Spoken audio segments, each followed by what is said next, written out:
चलो बच्चा लो, सारे बच्चे चैप्टर का नाम लिखो, रिलेशन एंड फंक्शन। लिखो तो जल्दी। रिलेशन एंड फंक्शन बड़ा ही मस्त चैप्टर है।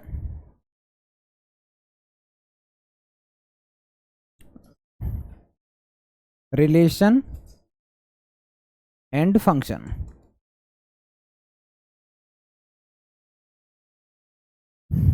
एक चीज याद रखना, क्लास 11th में हम लोग जो पढ़ने वाले हैं, हाँ तो हम लोग पढ़ने वाले हैं रिलेशन जानेंगे, कार्टेशियन प्रोडक्ट क्या होता है, ऑर्डर्ड पेयर क्या होते हैं, फिर हम लोग डोमेन जानेंगे, रेंज जानेंगे, रिलेशन के बारे में भी जानेंगे, और सेम चीजें हम लोग फंक्शन के बारे में भी जानेंगे। तो इसको अगर मैं आसान भाषा में टॉपिक्स की बात करूं, क्या क्या हम लोग पढ़ने वाले हैं, तो टॉपिक्स में हम लोग एक तो ये जानेंगे सबसे पहले कार्टेशियन प्रोडक्ट क्या होता है, कार्टेशियन प्रोडक्ट होता क्या है, एक तो ये जानेंगे। ठीक है। दूसरा टॉपिक फिर हम लोग ये जानेंगे कि भाई अगर दो फंक्शन है या मेरे पास गिवन है, कोई रिलेशन गिवन है, एक सेट ए है कोई सेट बी है जिसके बीच में कुछ रिलेशन गिवन है, तो उन रिलेशन की डोमेन कैसे बताएंगे और को डोमेन कैसे बताएंगे, रेंज कैसे बताएंगे। तो डोमेन सीखनी है बच्चा। डोमेन के बाद में हम लोग रेंज जानेंगे, रेंज क्या होती है, एंड को डोमेन क्या होती है।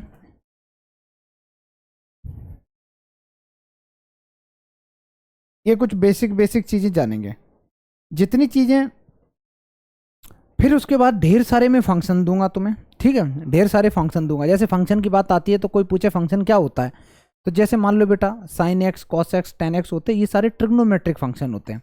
क्लास 9th में तुमने फंक्शन पढ़े थे, एल्जेब्रिक फंक्शन 8th में पढ़े होंगे, 9th में पढ़ा था पॉलिनोमियल फंक्शन, कांस्टेंट फंक्शन, तो वो सारे फंक्शन होते हैं ये मैथ्स के टर्म्स में। ठीक है, तो हम लोग क्या जानेंगे, उनकी डोमेन और रेंज निकालना सीखेंगे।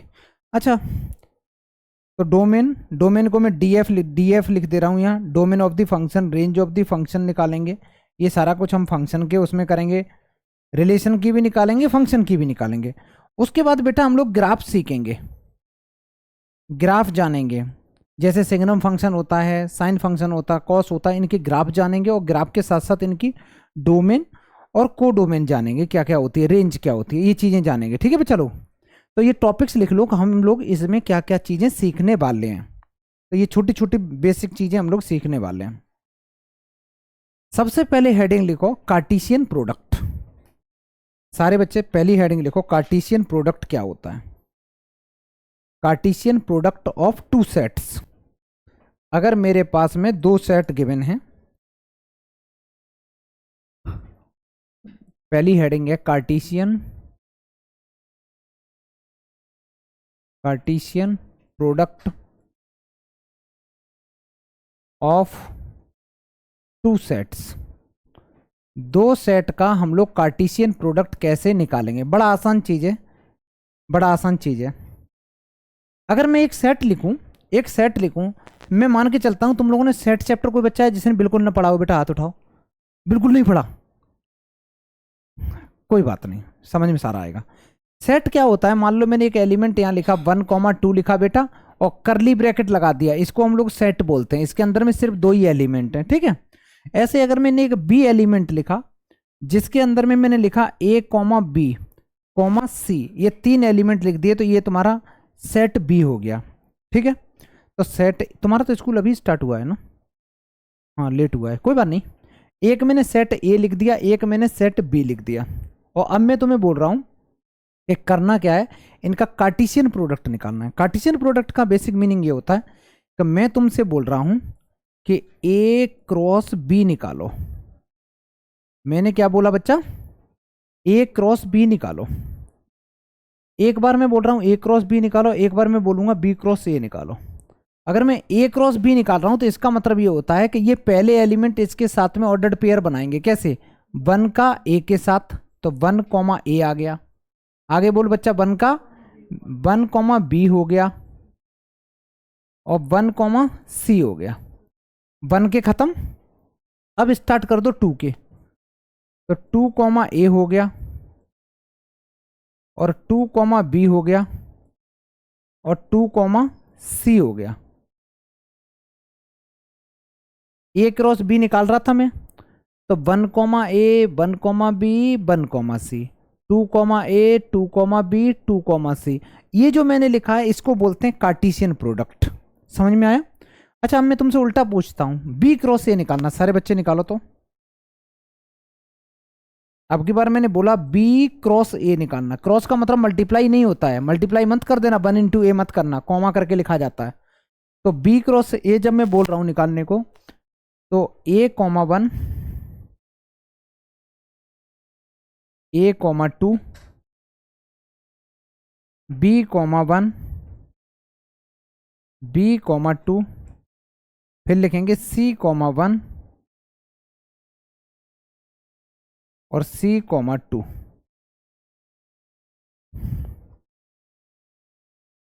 इनको हम लोग क्या बोलते हैं? कार्टेशियन प्रोडक्ट बोलते हैं बेटा। A cross B, B cross A लिखना समझ में आ गया? ये जो लिखे हुए हैं ये क्या है? ये सेट होते हैं, ठीक है? ये सेट लिखे हैं। इस सेट के अंदर में कितने एलिमेंट्स हैं? 2। इसमें कितने? 3। ठीक है, तो ये तुमने कार्टेशियन प्रोडक्ट लिखना सीख लिया है। सारे बच्चे अच्छे अच्छे राइटिंग में लिखो बेटा। हाँ, ये करली ब्रैकेट होता है ना बेटा, करली ब्रैकेट का मतलब होता है ये सेट को रिप्रेजेंट कर रहा है। ये डिफरेंस होता है, एक बार मैं फिर से बता देता हूं, सारे बच्चे यहां देखेंगे।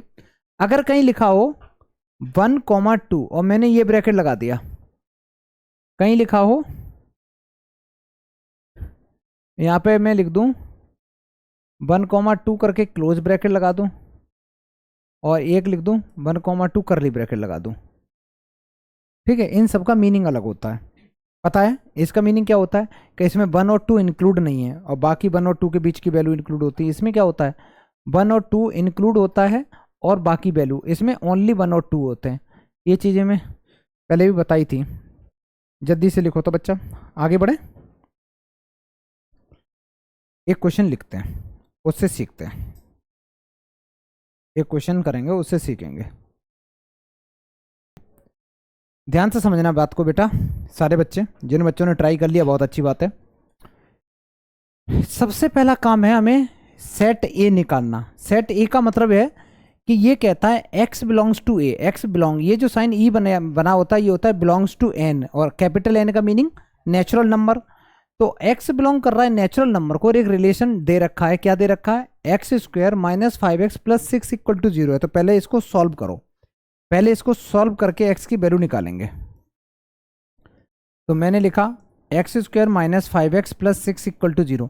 बच्चा इसको मिडिल टर्म स्प्लिट करो, तो ये बन गया 6 के मिडिल टर्म स्प्लिट कर रहे थे, ये बन गया -3x - 2x और +6 = 0। तुम गलत कर रहे थे बेटा, -6 + 1 करोगे ना तो उनका प्रोडक्ट फिर माइनस में आएगा, और इसका प्रोडक्ट कैसा चाहिए तुमको? प्लस में चाहिए, तो इसलिए दोनों ही माइनस में होने चाहिए।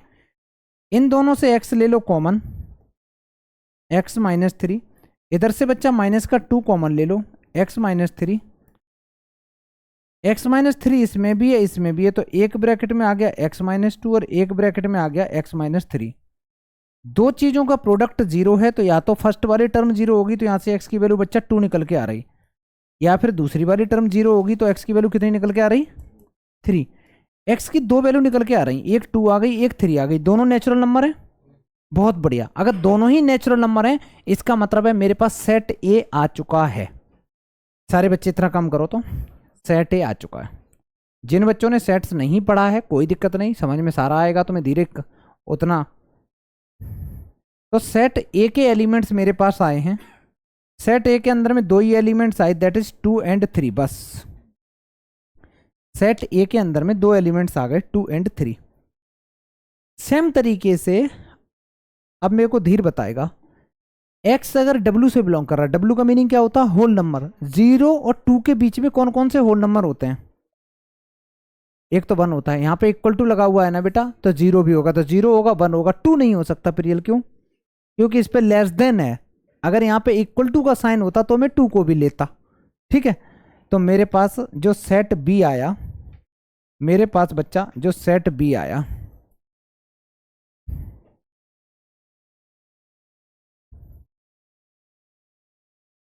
मैं यहां पे लिख दे रहा हूं डायरेक्ट सेट बी के एलिमेंट्स। सेट बी के एलिमेंट 0, 1, बस दो ही एलिमेंट्स आए हैं। सेट ए आ चुका है और सेट बी आ चुका है। डन, सेट ए आ गया, सेट बी आ गया। अच्छा, सेट सी की बातें करते हैं। तुम्हारा बेटा नाम क्या है? अरहम। सेट सी को देख के बताना बेटा क्या क्या आ सकता। यहाँ चेक करना, एक्स अगर नेचुरल नंबर है और नेचुरल नंबर कहता है 3 से कम चाहिए, तो 1 और 2 दो ही हो सकते पॉसिबल।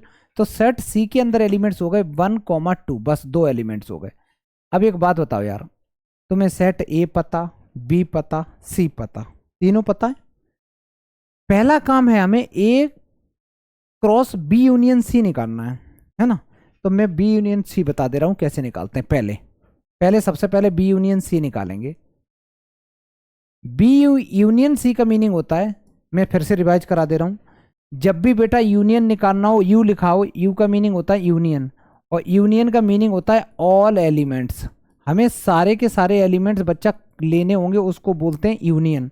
मतलब सेट ए और बी का मैं यूनियन बोलूँ ना, तो सेट ए के सारे ले लो, बी के ले लो, लेकिन कोई भी एलिमेंट दो बार मत लेना, एक एलिमेंट्स एक ही बार लेते हैं। ऐसे ही अगर मैं इंटरसेक्शन की बात करूं तो इसको बोलते हैं इंटरसेक्शन। और इंटरसेक्शन में जो एलिमेंट्स लेते हैं सिर्फ कॉमन एलिमेंट्स लेते हैं, ओनली कॉमन एलिमेंट्स। कॉमन के अलावा हम कुछ भी नहीं लेते, ओनली कॉमन एलिमेंट्स लेते हैं। डन। अब मेरे को बताओ बेटा, बी में और सी में, बी में और सी के सारे एलिमेंट्स लेने तो कौन कौन से लेने पड़ जाएंगे? 0, 1 और 2 सारे लेने पड़ेंगे। देखो 1 इसमें भी है, 1 इसमें भी है, 2 बार है, लेकिन लेना मेरे को एक ही बार पड़ेगा। तो मैं लिखूंगा 0 लिखूंगा, 1 लिखूंगा और 2 लिखूंगा, करली ब्रैकेट लगा दो। ये हो गए तुम्हारे पास बी यूनियन सी। डन भाई, बी यूनियन सी निकाले, ऐसे ही बी इंटरसेक्शन सी भी निकाली दो यार, काम पड़ेगा बाद में। बी इंटरसेक्शन सी का मतलब होता है बी और सी में जो कॉमन एलिमेंट्स हैं उनको। बी में और सी में क्या कॉमन है बेटा? सिर्फ 1 है, तो 1 लिखो, करली ब्रैकेट लगा दो। करली ब्रैकेट क्यों लगा रहे हैं? क्योंकि ये सेट को रिप्रेजेंट कर रहा होता है। ठीक है, अब हम लोग करते हैं फर्स्ट पार्ट। फर्स्ट पार्ट में इसमें बोला ए क्रॉस बी यूनियन सी। तो ए कितना था? ए के एलिमेंट्स क्या हैं? 2, 3। तो ए के एलिमेंट्स हैं 2, 3। इसका बच्चा क्रॉस करना है तुमको B union C. B union C के एलिमेंट्स कहाँ हैं? ये रहे 0, 1, 2। अब तुम लोग तो कर ही लोगे ये। दो एलिमेंट्स का ऑर्डर्ड पेयर लिखना होता है ना, कार्टेशियन प्रोडक्ट कैसे लिखते हैं, लिख लोगे? कैसे लिखेंगे बता बच्चा? 2, 0 आगे बोलो, 2, 1, 2, 2 लिखते जाओ। 3, 0, 3, 1, 3, 2।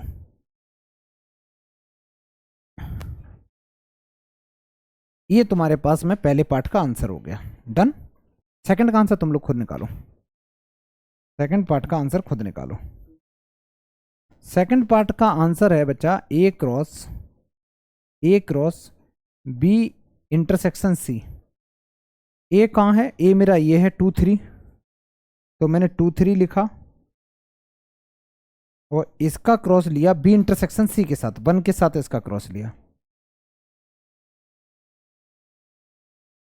2, 1, 3, 1, बस खत्म। ऑर्डर्ड पेयर लिखते समय बस एक चीज याद रखना, जब भी तुम ऑर्डर्ड पेयर या कार्टेशियन प्रोडक्ट जब लिखते हो तो इसमें सीक्वेंस मैटर करता है। अगर ए क्रॉस बी निकाल रहे हो तो ए के एलिमेंट्स पहले आएंगे, बी के बाद में आएंगे। तो 3, 1 बेटा एक करली ब्रैकेट लगा दो। ये फाइनल आंसर हो गए। क्वेश्चन समझ में आया? बहुत आसान चीज़ें थी, इसमें कुछ था नहीं, बस ए बी सी जो सेट दे रखे थे उसको थोड़ा सा पहले सिंप्लीफाई करके निकाल लो। निकालने के बाद में जो तुम्हें पूछा है वो सॉल्व कर दो। डन। नेक्स्ट। जो बच्चे कर रहे हैं बिल्कुल सही कर रहे हैं बेटा। सबसे पहले क्या करना था? सबसे पहले ए क्रॉस ए निकाल लो, है ना, क्योंकि तुम्हें ए क्रॉस ए निकालना है, तो पहले ए क्रॉस ए फाइंड कर लेते हैं। अगर मैं ए क्रॉस ए की बात करूं, ए क्रॉस ए, तो इसका आंसर आएगा 1, 2। इस वाले सेट का क्रॉस करना है इसी सेट के साथ में,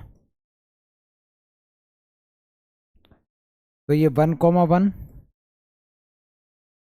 फिर आएगा 1, 2, फिर आएगा बेटा 2, 1, फिर आएगा 2, 2।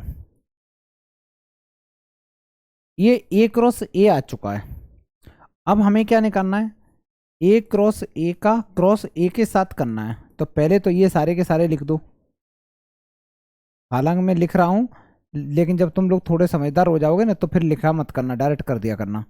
अभी क्या है, हम लोग स्टार्टिंग कर रहे हैं, तो एक एक बेसिक बेसिक चीज़ें पता होनी चाहिए।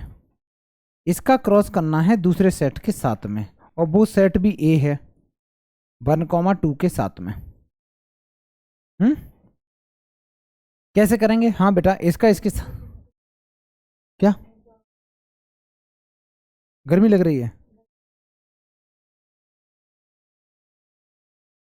ठीक है, चलो आगे देखो।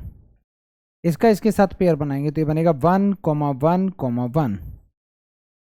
यहाँ पे एसी थोड़ी ज़्यादा चलती है बेटा, जब भी आओ कंबल लेके आओ अपना अपना। 1 का ख़त्म, फिर 1,2 का, तो 1,1, 1,2,1, 1,2,2। मैंने 2 ख़त्म कर लिए, तीसरा 2,1,1, 2,1,2, ये भी फिनिश। फिर 2 का 2,1,2, मैंने गलत लिखा, 2,2,1 और 2,2,2। भाई ये भी नहीं क्या सारे खत्म हो गए क्या? देखना बच्चा, सारे फिनिश।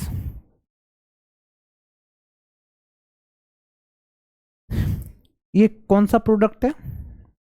कार्टेशियन प्रोडक्ट है। ये कौन सा प्रोडक्ट है बेटा? कार्टेशियन प्रोडक्ट कर रहे हैं। समझ में आ गया? ए क्रॉस बी कैसे निकालते हैं, बी क्रॉस ए कैसे निकालते हैं। आगे बढ़े, चेंज कर रहा हूं। सारे बच्चे हेडिंग लिखो, रिलेशन क्या होता है। तो रिलेशन का बेसिक मीनिंग ये होता है बच्चा, तुम्हारे पास में कोई दो सेट होंगे, एक सेट ए होगा, एक सेट बी होगा। Non empty set, non empty का मतलब उनके अंदर में बिल्कुल एम्प्टी सेट नहीं होने चाहिए, कुछ ना कुछ तो एलिमेंट होने ही चाहिए उनके अंदर में। ठीक है, तो रिलेशन जो होगा वो ए टू बी होगा, वो एक्चुअली ए क्रॉस बी का सबसेट होगा, बस खत्म। ए क्रॉस बी का सबसेट होगा। ए क्रॉस बी क्या होता है? कार्टेशियन प्रोडक्ट होता है। तो कार्टेशियन प्रोडक्ट में से कुछ एलिमेंट ले लिए जाते हैं जो रिलेशन कहा जाता है। ठीक है, अच्छा जैसे इसको मैं तुम्हें बताऊं आसान भाषा में, तो ऐसे समझो बेटा, अगर मान ले बच्चा एक सेट ए है, यहाँ पे कोई सेट ए है, और एक सेट यहाँ पे मैंने ले लिया बी है, यहाँ पे एक सेट बी है, इसके अंदर में मैंने एलिमेंट्स लिखे 1 2 3 4 5। यहाँ मैंने एलिमेंट्स लिखे A B C D E F। लिखना मत, सुन लो 2 मिनट। फिर मैंने क्या किया, इन एलिमेंट्स को कनेक्ट कर दिया, इसको इसके साथ कनेक्ट कर दिया, इसको इसके साथ कनेक्ट कर दिया, इसको इसके साथ कनेक्ट कर दिया, इसको इसके साथ कनेक्ट कर दिया, और ये जो बचा इसको मैंने यहाँ कनेक्ट कर दिया। ऐसे ही रैंडमली मैंने कनेक्ट कर दिया। तो अगर मैं रिलेशन की बात करूं तो रिलेशन क्या होगा, तो तुम ऐसे बोलोगे कि सर सेट ए का जो फर्स्ट एलिमेंट है वो किसके साथ कनेक्टेड है बच्चा? सी के साथ। जो इसका सेकंड एलिमेंट है वो किसके साथ कनेक्ट? डी के साथ। और जो थर्ड एलिमेंट है वो कनेक्टेड ही नहीं है, कोई बात नहीं, नहीं है कनेक्टेड बच्चा। फोर्थ एलिमेंट किसके साथ कनेक्टेड है? ए के साथ भी कनेक्ट है, और फोर्थ किसके साथ भी है? एफ के साथ भी कनेक्टेड है। देखो ना, फोर्थ को मैंने दो जगह कनेक्ट कर दिया। ऐसे ही फिफ्थ की बात करते हैं। फिफ्थ किसके साथ कनेक्टेड है? ई के साथ कनेक्टेड है। ये तो मेरा रिलेशन हो गया, ये मेरा रिलेशन हो गया। अब तुम लोग एक चीज बताओ, जितने भी मैंने रिलेशन एलिमेंट लिखे हैं वो एक्चुअली ए क्रॉस बी का ही कार्टेशियन प्रोडक्ट है। कैसे? अगर मैं ए क्रॉस बी का कार्टेशियन प्रोडक्ट निकालूंगा तो ये आएगा ए 1,बी 1,सी 1,डी 1,ई 1,एफ, फिर 2,ए 2,बी 2,सी 2,ई, ऐसे चलेगा। उसी में से कुछ एलिमेंट्स ही तो लिख दिए गए हैं। तो सीधी सीधी बात है कि जो दो सेट होते हैं उन दोनों का जो कार्टेशियन प्रोडक्ट होता है उसके कुछ एलिमेंट्स निकाल के लिख दिए जाते हैं, वो रिलेशन कहा जाता है। लेकिन ये रिलेशन के जितने भी एलिमेंट्स होंगे होंगे उसके कार्टेशियन से ही, ऐसा नहीं कोई बाहर से लेके आ गए चिपका दिया लाके। ठीक है, अच्छा, तो ये तो हो गया। इसी में एक चीज और सीखते हैं, इसी में एक चीज और सीखते हैं, लेकिन वो सीखने से पहले एक क्वेश्चन करते हैं, एक क्वेश्चन करते हैं बेटा। सारे बच्चे एक क्वेश्चन करो।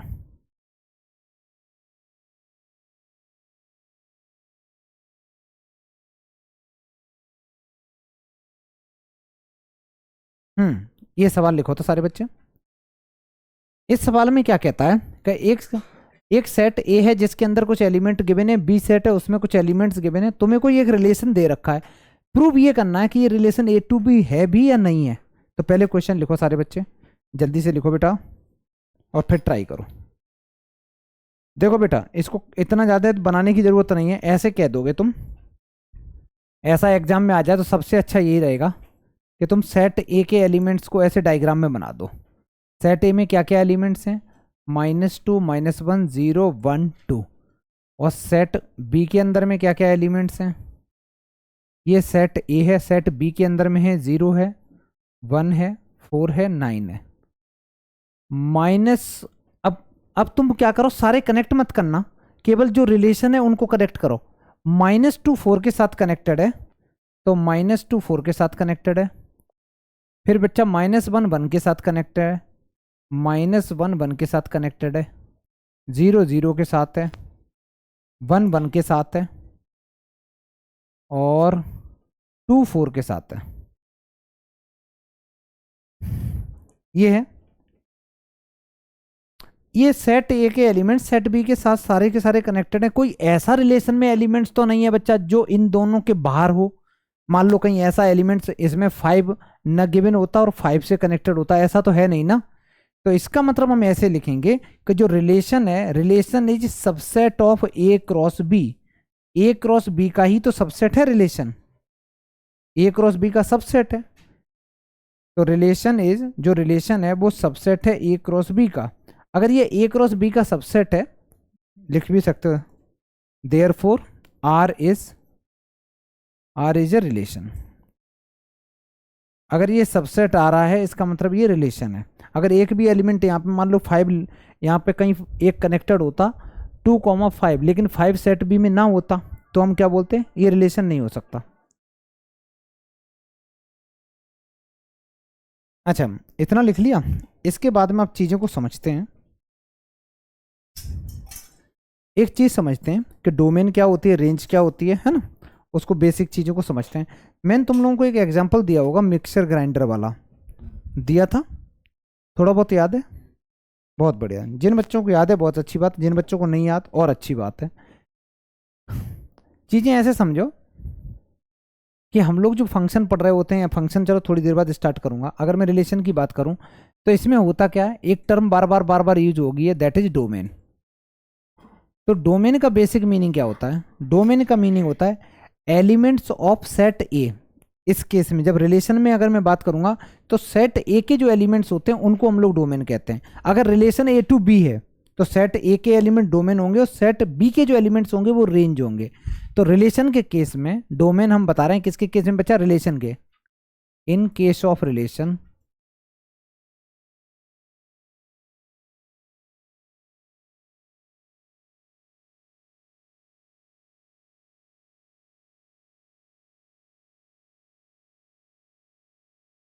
एलिमेंट्स ऑफ, लिख लो बच्चा, elements of set A in case of relation from A to B, यहां पे वो भी मेंशन कर दो। In case of relation, in case of relation from A to B, अगर ए टू बी में रिलेशन है तो elements of set A is called domain. लेकिन ये सारे के सारे नहीं होंगे, जो कनेक्टेड वाले एलिमेंट्स होंगे वही डोमेन में आएंगे, जो कनेक्टेड वाले होंगे वही, सारे के सारे नहीं आएंगे, ठीक है। और रेंज में क्या होगा, अच्छा डोमेन ये तो मैंने ऐसे बता दिया। डोमेन को और अगर अलग तरीके से डेफिनेशन लिखोगे तो उसकी डोमेन की डेफिनेशन होती है पॉसिबल इनपुट को बच्चा हम लोग डोमेन कहते हैं। पॉसिबल जो इनपुट्स होते हैं उसको कहते हैं। फिर से समझना, सेट ए के सारे एलिमेंट डोमेन नहीं होंगे, जो कनेक्टेड होंगे वही डोमेन में लेंगे हम। ऐसे ही पॉसिबल इनपुट जो होते हैं फंक्शन में, रिलेशन में, वो क्या रहेंगे, वो डोमेन का पार्ट होगा। अच्छा, अब ऐसे ही लिखो रेंज क्या होती है। तो रेंज बेटा आउटपुट होती है। अगर कोई पूछे रेंज क्या होती है तो ये आउटपुट होती है। और आउटपुट के सारे एलिमेंट जो आउटपुट होगा वो कहाँ से बिलोंग कर रहा होगा, कहाँ से, वो सारा का सारा सेट बी से बिलोंग कर रहा होगा। तो मैं सेट ऐसे लिख सकता हूँ, आउटपुट होगा, और वो सारा का सारा कहाँ से बिलोंग कर रहा होगा, सेट बी से। मैं ये ना लिखूँ, ये अच्छा नहीं लग रहा है, कंफ्यूज हो गए। बस आउटपुट मान लो, रेंज मेरा आउटपुट होता है, एलिमेंट्स ऑफ सेट बी के होते हैं, एलिमेंट्स ऑफ सेट बी। सारे तो नहीं होते हैं हाँ, लेकिन ज़्यादातर होते हैं, सारे भी हो सकते हैं, वो डिपेंड करता है क्वेश्चन टू क्वेश्चन। फिर कोडोमेन क्या होता है?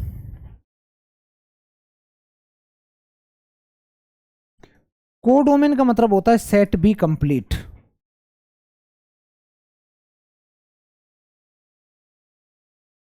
कंप्लीट जो सेट बी होता है उसको हम लोग कोडोमेन कहते हैं।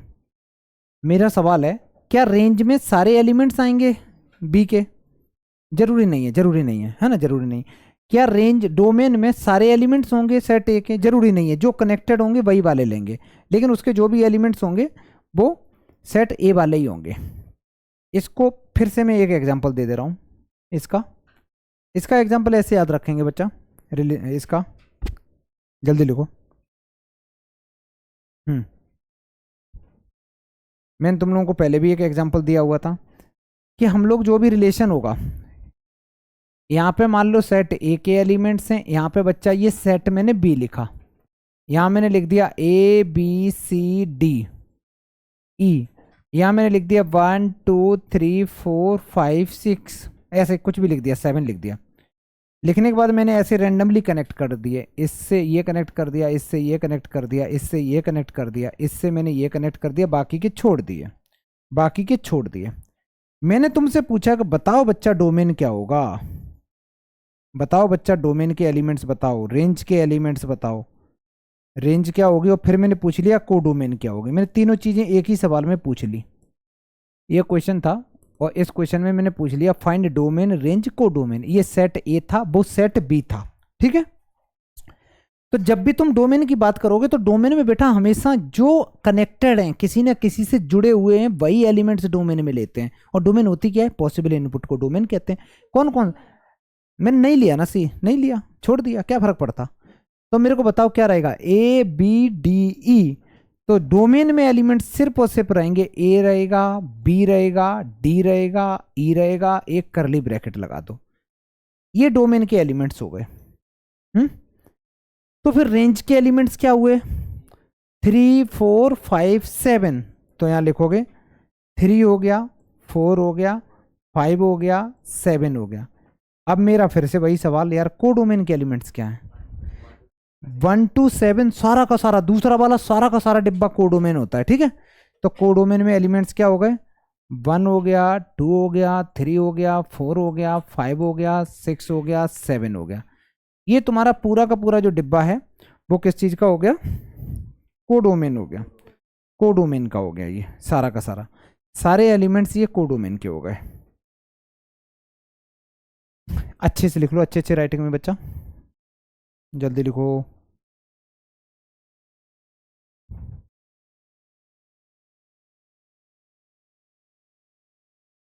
सारे बच्चे यहाँ देखें, हो गया तुम्हारा टाइम अप। यहाँ देखो, सबसे पहले तुम्हें लिखना चाहिए था, मैंने क्या बोला कि एक बात नहीं करो बेटा, हो गया। यहाँ देखो, मैंने टाइम दिया था ना, 3-4 मिनट दे दिया सॉल्व करने को, इतने में आ जाना चाहिए था।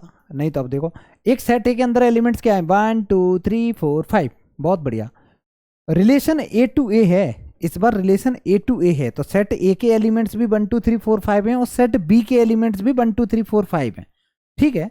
कहता है कि रिलेशन है, इसको पढ़ने का तरीका ये होता है, रिलेशन है एक्स एंड वाई के बीच में, एक्स और वाई के बीच में रिलेशन है। ये कोलन के बाद है, रिलेशन है क्या? जो वाई है वो 2 टाइम्स एक्स माइनस 3 है, वाई है वो 2 टाइम्स ऑफ एक्स माइनस 3 है। ये रिलेशन है एक्स और वाई के बीच में। तो हम एक काम कर रहे हैं, सबसे पहले हम लोग बेटा रिलेशन की वैल्यू निकाल लेते हैं, क्या क्या आ रही है। एक्स की जगह सबसे पहले क्या वैल्यू पुट करोगे? 1, फिर 2, फिर 3, फिर 4, फिर 5।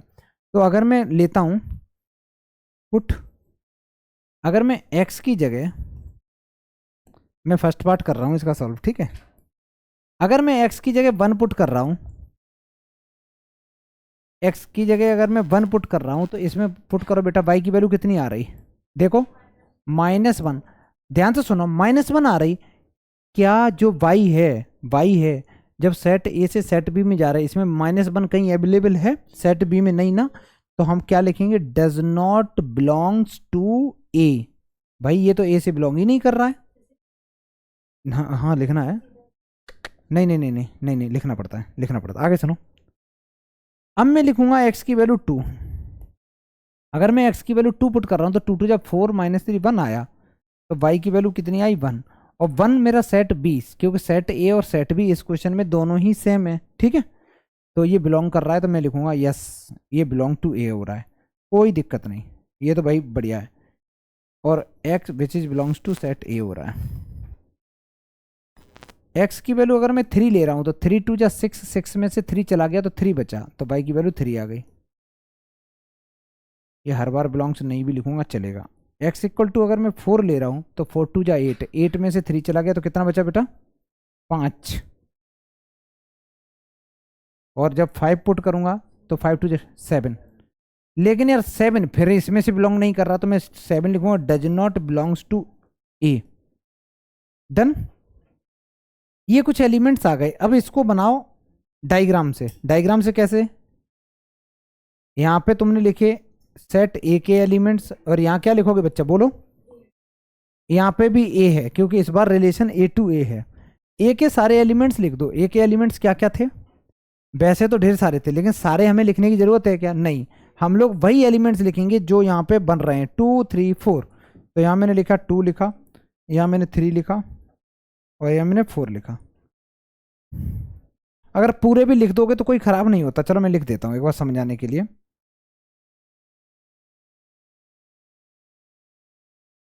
5 भी लिख दो, यहाँ भी लिख दो बेटा, 1 2 3 4 5। उसने बोला था एरो डायग्राम से बताओ, तो 1 -1 तो हो नहीं सकता, 2 1 हो सकता, तो 2 1 एक ये हो गया, फिर 3 3 है एक ये हो गया, फिर 4 5 है एक ये हो गया, और एक बस खत्म। बेटा ये तुम्हारा रिलेशन बन के आ चुका है, हमें आंसर ये देना था। डन। एरो डायग्राम से पूछा था। रुक जा बेटा, पहला पार्ट का आंसर मेरा फिनिश हो चुका है, पहले पार्ट का आंसर मेरा आ चुका है। अब हमें इसने पूछा है डोमेन, पूछा है रेंज, पूछी है कोडोमेन पूछी है। ये सारा निकालना बड़ा आसान काम है, डोमेन रेंज कोडोमेन जो भी पूछा है। सेकंड पार्ट लिखेंगे।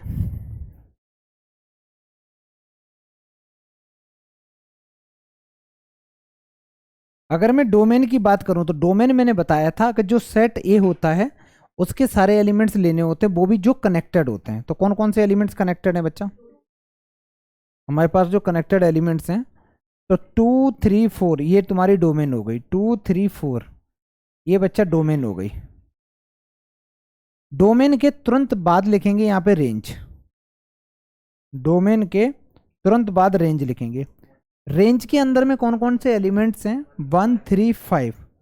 तो मैंने 1 लिखा, मैंने 3 लिखा, और मैंने 5 लिखा। अब मेरा सवाल है कोडोमेन, तो कोडोमेन का मतलब होता है सारे के सारे एलिमेंट्स बेटा लेते हैं हम सेट बी के सारे एलिमेंट्स। तो क्या आंसर आएगा, 1 2 3 4 5। ये तुम्हारी क्या आ गई, कोडोमेन आ गई। ये क्या आ गई, कोडोमेन निकल के आ गई। तो डोमेन पता चल गया, कोडोमेन पता चल गया, और रेंज पता चल गया, ठीक है। अच्छा, इतना लिखने के बाद में अब हम लोग एक एग्जांपल से समझ लेते हैं कि डोमेन कोडोमेन को लंबे समय तक याद रखने का क्या तरीका है। तो इसका रखने का तरीका ये है का, एक पहले भी मैं बता चुका हूँ। एक यहाँ पे मिक्सर ग्राइंडर ले लो, मान लो ये तुम्हारा मिक्सर ग्राइंडर टाइप का कुछ है, ठीक है बच्चा। अच्छा नहीं बनेगा कोई बात नहीं, यहाँ मैंने ग्लास है, जूस बनाना है मेरे को, ठीक। तो जूस बनाने के लिए मैंने मिक्सर ग्राइंडर ले लिया। यहाँ पे कुछ इंग्रेडिएंट्स डाले जाएंगे, इसमें इनपुट कुछ ना कुछ हम लोग डालेंगे। अगर मेरे को बच्चा जूस बनाना है तो क्या क्या इनपुट रहेगा, कोई भी बना लो, मान लो वेजिटेबल्स हो सकते हैं, फ्रूट्स हो सकते हैं, फ्रूट्स की जगह मैंने फ्रीक्वेंसी लिख दी, फ्रूट्स हो सकते हैं, मतलब ऐसी चीज़ें डाल सकते हो जिसके से जूस बना सको। अच्छा, आउटपुट में तुम चाह रहे थे कि भाई मेरा जूस आ जाए, ठीक है। ये जो मिक्सर ग्राइंडर है ये एक तरीके से वैसे तो फंक्शन का काम करेगा, लेकिन अभी मैं कुछ और एक एग्जांपल दे रहा हूँ जिससे कोडोमेन रेंज पता चल जाए। अगर मैं रिलेशन के क्वेश्चंस को और फंक्शन के क्वेश्चन को दोनों को थोड़ा सा आसान करने का, हालांकि रिलेशन अलग चीज़ है, फंक्शन अलग होता है। ये एक ऐसी मशीन होती है, अगर मैं यहाँ पे ले लूँ तो इसके अंदर में अगर मैं फंक्शन की बात करूँ तो फंक्शन क्या क्या होते हैं। फंक्शन होते हैं पॉलिनोमियल फंक्शन होते हैं, एक्सपोनेंशियल फंक्शन होते हैं, ट्रिग्नोमेट्रिक फंक्शन होते हैं, sine theta cos theta tan theta sec theta cosec theta, sine inverse x cos inverse x tan inverse x sec inverse x cosec inverse x e to the power x log x a x plus b polynomial function होते हैं। ये जितना भी मैंने maths में बोला ये सारे ही फंक्शन होते हैं, इनमें कोई वैल्यू डालोगे कोई आउटपुट निकलेगा, खत्म कहानी। ठीक है बच्चा। सिग्नम फंक्शन होते हैं, कांस्टेंट फंक्शन होते हैं, ग्रेटेस्ट इंटीजर फंक्शन होते हैं, ठीक है, बहुत सारे फंक्शन होते हैं। उनकी सबकी खासियत ये होती है कि हर एक में इनपुट फिक्स है, तो क्या क्या तुम इनपुट डाल सकते हो, और उनकी रेंज भी फिक्स है कि आउटपुट में क्या क्या आ सकता है। अगर मान लो मैंने जो भी मैं इनपुट डालता हूं किसी भी फंक्शन में, जो इनपुट होता है उसी को बच्चा हम लोग डोमेन कह रहे होते हैं। जो इनपुट होता है उसी को क्या बोलते हैं मैथ्स के टर्म्स में बच्चा, डोमेन कहते हैं। और जो हमारा आउटपुट निकल के आता है, वो आउटपुट जो हम चाह रहे हैं उसको हम लोग रेंज बोलते हैं। वो आउटपुट जो हम चाह रहे हैं उसको हम लोग रेंज बोलते हैं। कभी कभी एक्स्ट्रा चीजें भी निकल के आ जाती हैं, कभी कभी एक्स्ट्रा टर्म भी निकल के आती हैं रिलेशन के केस में। मान लो हम लोगों ने यहाँ पे डाला फ्रूट्स डाले, ये डाले, उनके छिलके बिलके, मौसम्मी का जूस था तो उनके छिलके वगैरह यहाँ पे निकल आए, एक्स्ट्रा चीजें, ठीक है, जो हम लोग खाते नहीं है, गाय को खिला देते हैं, हालांकि गाय माता है, लेकिन उसको जूस न पिला के हम लोग छिलके खिला रहे हैं। अब ये मत कहना गाय जूस पीती नहीं है, किसने ट्राई किया कभी, दो उसको आदत डालो शुरू से, अपने आप पिए। हाँ हाँ पिएगी, गाय कहाँ मिलेगी। आगे देखो बेटा, तो थोड़ा थोड़ा आइडिया लगा, मतलब मैं सिर्फ इमेज बनाने की कोशिश कर रहा हूँ कि डोमेन के मतलब पॉसिबल इनपुट, रेंज का मतलब आउटपुट। तो कोडोमेन क्या हुआ, ये सारा का सारा जो मटेरियल है इसी को कोडोमेन कहते हैं। सारा का सारा जो आउटपुट निकल के आता है सब कुछ उसको कोडोमेन कहते हैं। ठीक है, तो कोडोमेन तुम्हें पता चल गई, रेंज पता चल गई, थोड़ा थोड़ा आइडिया लग गया ना क्या होता है। ठीक है, आगे लिख करते हैं बेटा। इसके बाद एक नोट करके लिखेंगे बच्चा लोग, लिखना, नोट करो।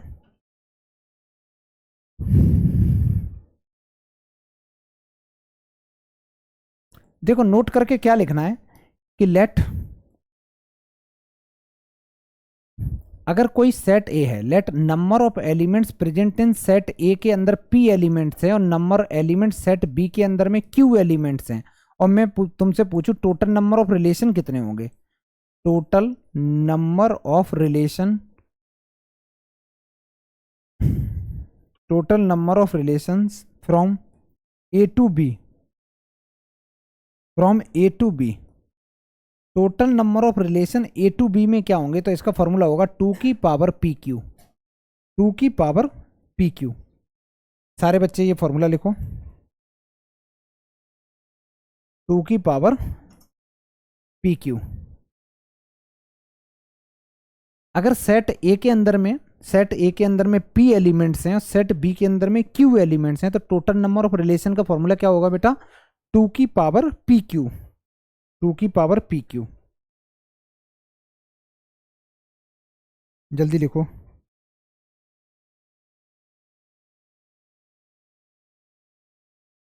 एक छोटा सा सवाल लिखते हैं,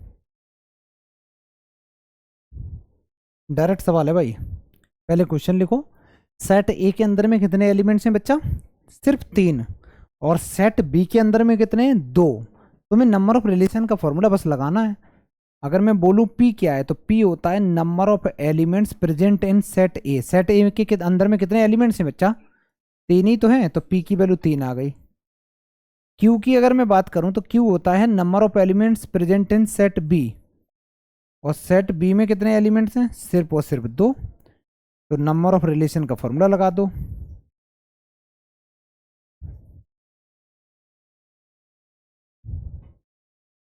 number of relation from A to B, from A to B equal to 2 to the power P Q. P की वैल्यू है 3 और क्यू की वैल्यू है 2, ये 2 की पावर 6 आ गया, कितना होता बेटा 64। करेक्ट आंसर है, 64 करेक्ट आंसर है, कर लो।